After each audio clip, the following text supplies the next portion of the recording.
বিদেশি কাউকে সুবিধা দিতে গার্মেন্ট শিল্পকে ধ্বংসের দিকে নিচ্ছে সরকার, বললেন রুহুল কবির রিজভী।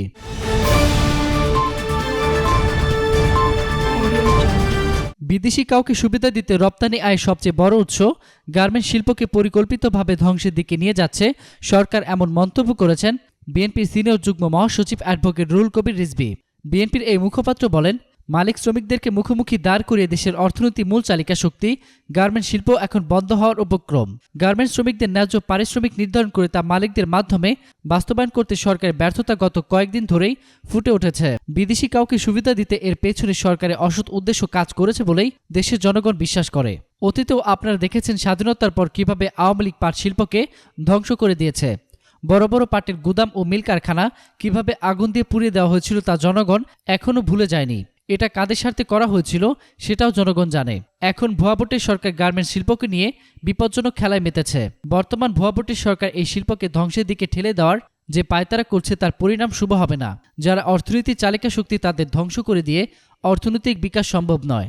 আজ সকাল 11:15টায় নয়াপল্টনে দলের কেন্দ্রীয় কার্যালয়ে আয়োজিত সংবাদ সম্মেলনে তিনি এসব কথা বলেন।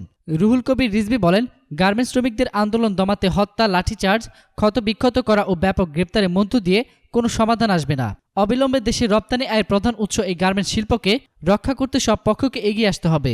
শ্রমিকদের ন্যায্য দাবি মানতে এবং আলোচনার ভিত্তিতে অদ্ভুত সমস্যার সমাধানে উদ্যোগ নিতে হবে। শুধুমাত্র অলীক তৃতীয় পক্ষ বা অন্যের হাতে আছে এসব বলে সংকটের সমাধান হবে না। তিনি বলেন, 30 ডিসেম্বর নির্বাচনে মহাভোট ডাকাতির পর গণতন্ত্রকে চূড়ান্তভাবে শেকল পরানো হয়েছে। গণতন্ত্র ও জনগণের সাথে বরাবরই প্রতারণা করা দলই হচ্ছে আওয়ামী লীগ। যারা এখন নিজেদেরকে সরকার বলে দাবি করছে তারা অবৈধ ও ভোট সন্ত্রাসী। বিরোধী দলগুলোর ওপর সর্বপ্রকার রাষ্ট্রীয় নৃশংস সন্ত্রাস চালিয়ে এবং সব ধরনের নোংরা কৌশল অবলম্বন করে জনগণের ভোটাধিকার ছিনতাই করেছে। মানুষের বিশুদ্ধ নিঃশ্বাস নেওয়ার জন্য গণতন্ত্রের মুক্ত বাতাস প্রবাহিত করতে হবে। এজন্য দেশের জনগণের ঐক্য ও সংহতি অপরিহার্য। আর জনগণের ঐক্যের প্রতীক দেশনেত্রী বেগম জিয়াকে কারামুক্ত করার মধ্য দিয়েই গণতন্ত্রের বিজয় নিশ্চিত হবে।